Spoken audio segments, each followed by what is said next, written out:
Modern commercial aircraft can take off, climb, navigate across an ocean, descend, and land without a pilot touching the controls once. The technology to do this has existed for decades. A Category 3 ILS approach, the most precise instrument landing certification available, allows an aircraft to touch down on a runway in near zero visibility, in fog so thick the crew cannot see the runway lights until the wheels are already on the ground, entirely under autopilot control. The system works. It's certified. It's used routinely in operational service around the world. And yet every commercial flight still requires at least 2 qualified pilots seated in the cockpit. Not as a symbolic gesture, not as a regulatory formality waiting to be updated, as a genuine operational necessity. If the automation can already do the hardest part of the job, a precision landing in zero visibility, the obvious question is what exactly the pilots are still there for. The answer is more specific than most people expect, and it has very little to do with the automation being unreliable. To understand the boundary between what automation can do and what it cannot, you need to understand what a Category 3 ILS system actually is and what it requires to function. ILS stands for Instrument Landing System. It's a ground-based radio navigation system that transmits 2 signals from equipment installed at the runway threshold. A localizer signal that defines the lateral centerline of the runway, and a glide slope signal that defines the correct vertical descent angle, typically 3 degrees. The aircraft's receivers track both signals simultaneously and feed that information into the flight management and autopilot systems. The autopilot adjusts control surfaces continuously to keep the aircraft precisely on both the lateral and vertical path. Category 3 is subdivided further. Cat 3. A allows landings with a decision height of under 30 meters and a runway visual range of at least 175 meters. Cat 3B reduces that further, in some certifications to a decision height of 0 and a runway visual range as low as 50 meters. Cat 3C, theoretically, means 0 visibility in both dimensions, a fully blind landing. Very few airports and aircraft are certified to that level in routine operations, but the point stands. The system is technically capable of placing the aircraft on the runway without the crew seeing the ground at all. This capability requires not just an autopilot, but a complete chain of certified systems functioning simultaneously. The ILS ground equipment must be operating within its calibration tolerances. The aircraft's receivers must be functioning correctly. The flight management system must have accurate data. The autothrottle must be managing engine thrust in coordination with the autopilot's pitch and roll commands. The radio altimeter, a separate system from barometric altitude that bounces a radio signal off the ground directly beneath the aircraft, must be providing accurate height information for the final meters of the approach. The Autoland system performs the flare automatically, reducing the descent rate just before touchdown, based on radio altimeter input. After touchdown, on aircraft certified for it, the autopilot can maintain directional control on the runway using the localizer signal. This is called auto rollout. The system is sophisticated, redundant, and rigorously tested. And it works. So again, why are the pilots there? The first and most direct answer is system scope. Automation handles what it has been programmed and certified to handle within the conditions it was designed for. Outside those conditions, it stops. The ILS system requires a functioning localizer and glide slope transmitter on the ground. If that ground equipment fails, degrades, or is temporarily taken offline, which happens, the Cat 3 approach is no longer available. The crew must immediately transition to a different approach procedure, assess the weather against the minimums for that alternate procedure, and decide whether to continue or divert to another airport.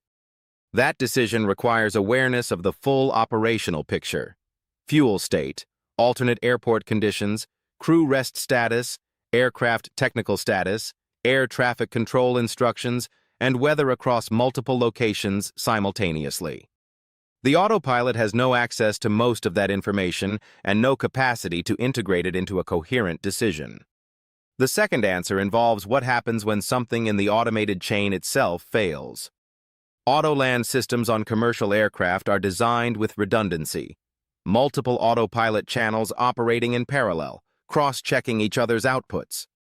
If one channel produces a result that disagrees with the others beyond a defined threshold, the system flags a fault and may disconnect. At that point, at low altitude, in low visibility, the crew must take manual control immediately. The transition from automated to manual control at 50 feet above the runway in fog with a crosswind is one of the highest workload moments in aviation. It requires a pilot who has maintained situational awareness throughout the approach, who knows exactly where the aircraft is, what its energy state is, what the weather is doing, and what the runway looks like, to take over and complete the landing safely in seconds. A pilot who has been disengaged, monitoring passively without building that situational awareness, is not prepared to make that transition effectively. This is why regulations require crews to remain actively engaged during automated approaches rather than simply watching. Beyond system failures, there is the broader category of conditions that fall outside the automation's operational envelope entirely.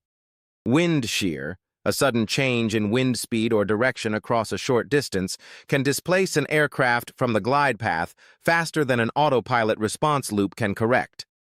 A microburst, which is a concentrated downdraft associated with convective weather, can cause a dramatic loss of airspeed and lift on short final. These events require immediate, aggressive manual inputs that deviate significantly from the normal approach profile. The autopilot, depending on its mode and design, may not respond correctly or quickly enough because the event falls outside the parameters it was optimized for. The crew must recognize the situation, disconnect the automation, and fly an escape maneuver, a go-around at full thrust, based on their own judgment of what is happening in real time. There is also the question of what happens after landing. The aircraft arrives at an airport, parks at a gate, and then needs to depart again. Between those two events, an enormous number of decisions and communications occur. The crew receives the weather briefing for the next flight, reviews the aircraft's technical log for any deferred maintenance items that affect the operation, calculates performance data for the departure runway, communicates with dispatch, coordinates with ground crew, manages passenger boarding, conducts pre-flight checks of systems whose status changes between flights, and ultimately makes the legal determination that the aircraft is airworthy and the flight can proceed. None of this falls within the scope of any current autopilot or flight management system. These are judgment functions that require contextual understanding of regulations, operational procedures, mechanical systems, and risk assessment simultaneously. The regulatory framework reflects all of this accurately. Aviation authorities do not require pilots because the automation is unreliable. They require pilots because the automation is task-specific. It performs its defined functions with high precision within its certified envelope. Outside that envelope, when conditions change unexpectedly, when systems fail, when events occur that weren't anticipated in the design specifications, a human with broad situational awareness and the authority to make novel decisions is not redundant. It is the only component in the system capable of handling what automation cannot categorize. The automation and the crew are not doing the same job with the crew present as a backup. They are doing different jobs. The automation manages the control inputs during stable, defined phases of flight with exceptional precision. The crew manages everything that exists outside that definition, which, in a global air transport system operating across thousands of airports in every conceivable weather condition, is a very large domain. What's coming is a gradual expansion of that automation boundary. Single pilot operations are under active regulatory discussion for cargo aircraft. Reduced crew operations, where one pilot manages the cockpit during low workload cruise phases, while the other rests, are being evaluated for long-haul routes.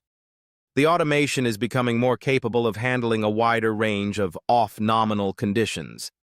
But the logic hasn't changed. The question was never whether the automation can land the aircraft. It's always been about everything surrounding that moment. The decisions made before it, the failures that could interrupt it, and the conditions that fall outside it.